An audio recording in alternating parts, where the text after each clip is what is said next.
Joining us now for a closer look at what's playing out on the market scene at midday is Talya Ginsberg from Umthombo Wealth. Talia, thank you so much for your time today. Perhaps let's start with your read of markets action this week. The war in the Middle East has spurred so much volatility. First, as I said, once again, thanks for having me. Yes, the markets, I don't think anyone needs me to say it. It's been very volatile this week. The markets, for and foremost, as stoic and technical as they claim to be, they're definitely influenced by emotions. I see the CNN fear versus greed index.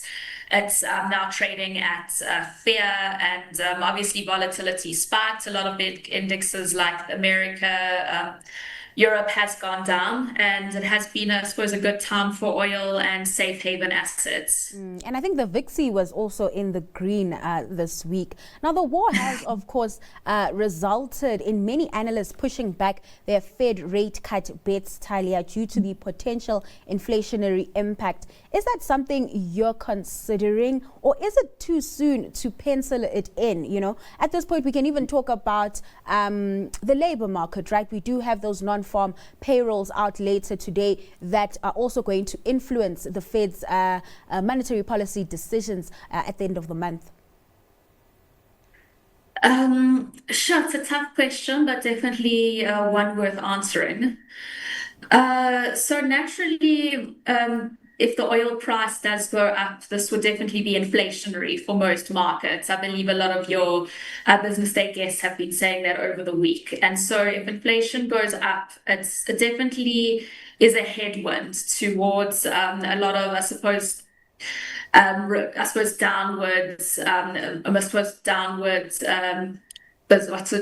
bank cuts. So if that does materialize, it's definitely a headwind towards that. To answer the second part of your question, you are speaking about the US labor market data. So last month's read, January's read, they actually found it was surprisingly good. And so from what it seems now, it doesn't seem like there's any job losses. I believe there's only about 70,000 added jobs to the non-farm payrolls, which is not as good as January, but I wouldn't say bad entirely. I believe that employment will still remain in the US at around 4.5% unemployment. Yeah. So not incredible, but by no means not bad either. I'd say it's still quite stable. And I mean, we got the private sector jobs numbers earlier this week.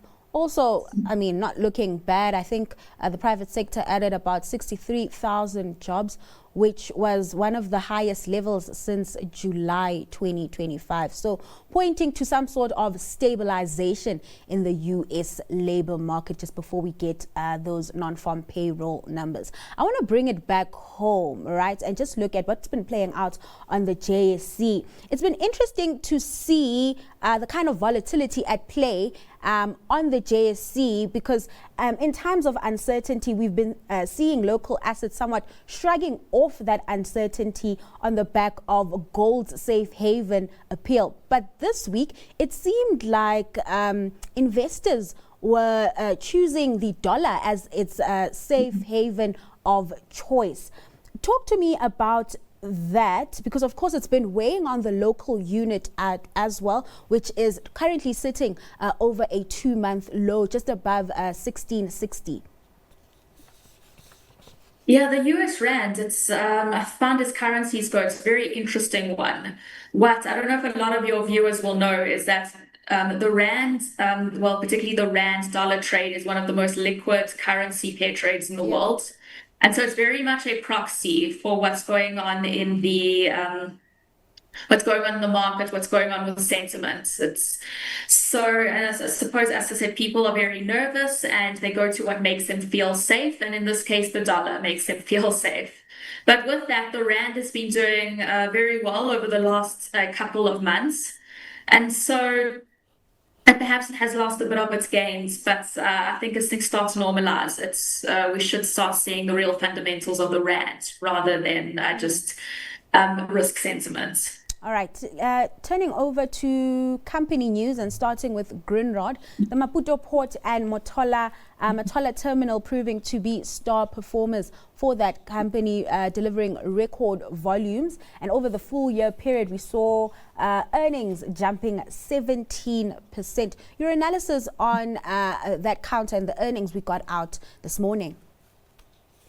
Earnings, it's up, you said only 17%, but I think what's more impressive is that the actual CFO, the cash is actually up 100%. And so the last few years, we've actually liked Grindrod and traded in and out of the share. And one of our investment theses have been that we believe that the increased volumes coming out of those two ports in Mozambique, which you did allude to, and that has materialized in the set of results. And there is still perhaps what's been a bit slower to set up results, the logistics part of the business. Yeah. But we believe with everything going on with Transnet and all that, they should also see good things coming that way. Yeah, and that was what I was going to ask you around some of Transnet's shortcomings and how that impacts Grindrod. But of course, you have answered that. Taking a look at ARM, a bit of a mixed performance. Overall, the numbers look good, but when you dig deeper, yes, platinum doing really well, the platinum operations that is, but looking at the ferros and manganese operations not doing so great. Your analysis there, also considering that ARM is also rejigging its portfolio. Yeah, African Rainbow Minerals not a bad business at all, and it is a diversified mine, as you alluded to. They have a few PGMs, and so they've had, I suppose, headwinds coming from PGMs. Everything platinum PGM related has pretty much done financially well this earnings season. As you alluded to, their ferrochrome brought them down, but I think they'll had some few issues, but I think they will sort it out. All right, let's hit pause on the conversation. Before we move on to your stock pick, let's reflect on the counters that have found favor with your industry peers. My pick is Discovery. As you know, they delivered results, strong set of results yesterday. Mm-hmm. It's not my first time I've picked it, but what I liked is that you're starting to see things come through that was part of the reason to own it. So you've seen the bank swing to profitability, with continuing profit growth baked in there. And then you have the added benefit of the UK starting to contribute meaningfully to the earnings. And for some number of years, the UK was really an underperformer. So that life and vitality contribution out of the UK really kicking into gear as well. I'm picking Anheuser-Busch tonight. Just in the context of we are worried that the Strait of Hormuz is going to be closed for longer than what we all hope. These global conflicts tend to take longer to resolve than you initially hope. So I'm looking for something with a good defensive stock that can benefit from a weaker rand. So Anheuser-Busch fits that bill. We think that the volumes have now started to increase. The next set of results will show volume growth. 25% of their business is in America. Should the Soccer World Cup go ahead as planned, it'll be helpful for their beer sales. So Mark, going with a rand hedge there with AB InBev, and Grant picking Discovery. Your thoughts on those counters? So I'll begin with Discovery. Our Chief Investment Officer, Alex, did come on to Stockwatch on, I believe it was Tuesday evening. Mm-hmm. So I'll try to rehash what he said. And he says generally, our house views that we like companies that have backed by cash earnings, good earnings quality, and perhaps we just don't feel that that Discovery has those tenants. And then in terms of the other stock pick, Anheuser-Busch, I did agree with the one sentiment that it is a very good rand hedge. Mm-hmm. It's hard to just give a straightforward answer on Anheuser-Busch.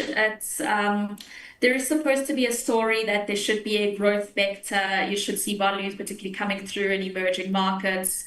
But we haven't seen that growth come through yet. Yeah. And so while it does look kind of expensive on an earnings basis, when you look at its cash flows, it actually is very palatable. The valuation is very palatable. So it's one we continue to assess, and it's as I said, we like it as a rand hedge, but we still continue to assess the narratives. All right, so you only like AB InBev for its a rand hedge appeal, but what do you like overall? What's your stock pick? My stock pick, as you alluded to at the beginning of the show, you said there's a lot of uncertainty in the markets. And so I believe in times like this, for a lot of people, particularly emotionally, they need to look at stock, for their own emotions, they need to look at stocks that are, I suppose, not particularly the sexiest, but slow and steady, and almost like the Toyota of shares. And so a stock that came to mind when I had that theme was actually a company called Hudeco. So essentially they're a distributor of manufacturing components. So they will distribute components that would go into industries such as manufacturing, engineering, consumables, things like that. And sort of similar to your Warren Buffett-esque style of investing, a mixture of value, a mixture of quality.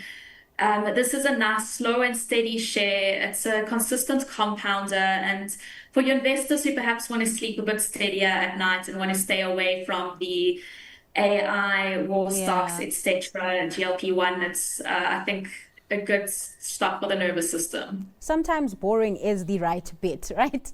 I believe so. Sometimes boring is good. All right, let's leave it there, Talia. Thank you so much for your time and taking us through trade at midday. That was Talya Ginsberg from Umthombo Wealth.